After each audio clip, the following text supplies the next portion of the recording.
Okay. Oh, well, I'm Samuel Temple, and I'm running to be a congressional candidate for Texas District 21. I'm one of the 18 Republican candidates on the ballot. I was asked, why am I running? Why am I here? It's difficult to say why one morning I woke up and I felt that I'd had enough. I don't think it was any one particular event.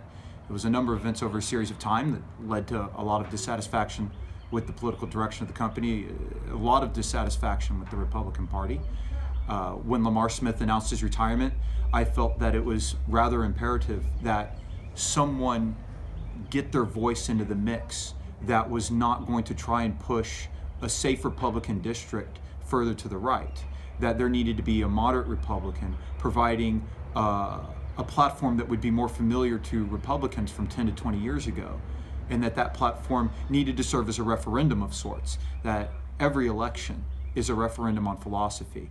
And if the Republican Party wants to continue moving further to the right, if they want to go with candidates that are, in my opinion, fear-mongering about Islamic invasions of our culture, if they're going to talk about trade wars with Mexico because Mexico won't help us secure the border, if they want to embrace these irrational positions, those options are available to them. But if there is a group of moderate Republicans, and I believe they're out there, that have been forced out of the Republican Party structure by Tea Partiers in Texas, they need a candidate to embrace and to get behind. Someone who will stand up and say this is not okay, that this is wrong.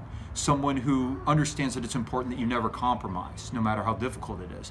That the party belongs to the people, it's supposed to work on behalf of the people. The people are not a vehicle to be used by the party for their own gain. And these are things I feel very strongly. And what's interesting is I've stood up and started saying this. Two things have happened. One, the existing party structure hasn't been too happy with me. But there are a number of people reaching out that say, yes, we do need candidates who adamantly say people before party. But it's an uphill battle. Recently, we've seen Joe Strauss, my Texas representative, the former Speaker of the Texas House. He's been censured by the Republican Party.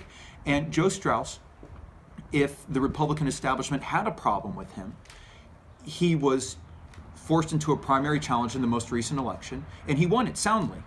And then he was voted again unanimously to be Speaker of the House. There were two options for Republicans who felt that he wasn't the correct candidate to deal with him, and they both failed. So instead, the party structure, county commissioners got together and voted to censure him, to say that he was not acting on the appropriate legislative agenda set forth by more extreme members of the party. So rather than obey the will of the people, rather than go on the consensus of the elected officials in Austin, they decided to act independently. And I think that's very telling of the times. And so now Joe Strauss has been censured on his way out of office after many years of excellent service, and they're basically kicking him out the door with very terrible fanfare, in my opinion. These things are happening. And Joe Strauss, again, is my representative. He's a moderate Republican, a good statesman, and he was widely supported in my area. So I know there are people looking for the kind of person that says we can collaborate with Democrats, we can pass meaningful policy. And when the extreme members of the Republican Party start saying we need to pass a bathroom bill, and Joe Strauss says no, and I, Samuel Temple, say more Republican congressmen have been arrested for misconduct in bathrooms than transgendered individuals have been, this is fear-mongering. It needs to stop, and that is not productive legislative dialogue. And that's the kind of person I became slowly over time. I just wanted to stand up one time and fight and present an option.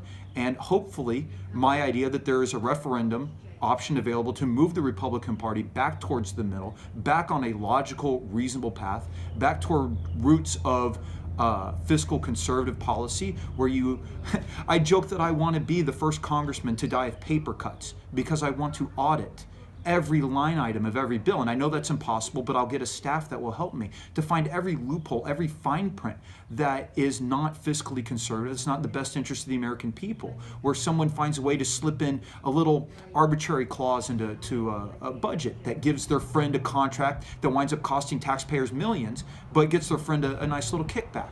These things need to be weeded out. And that's what the Republican Party I grew up being taught about used to believe in. And it's gone.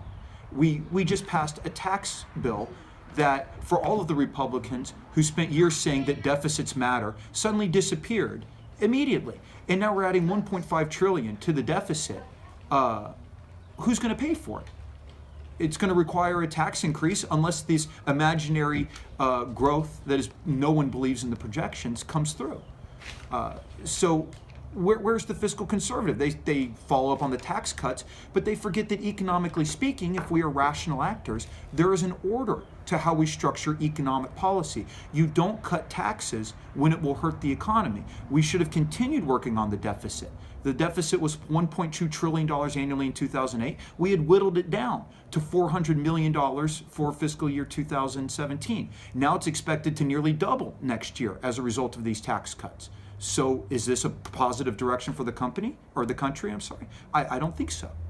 But there's an order, and Republicans have become a party where they're like a weatherman who says one forecast every day: tax cuts, tax cuts.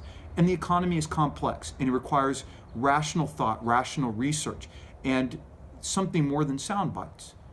And again, this is the kind of Republican that I want to bring us back to being. Probably as good a point as any to pause.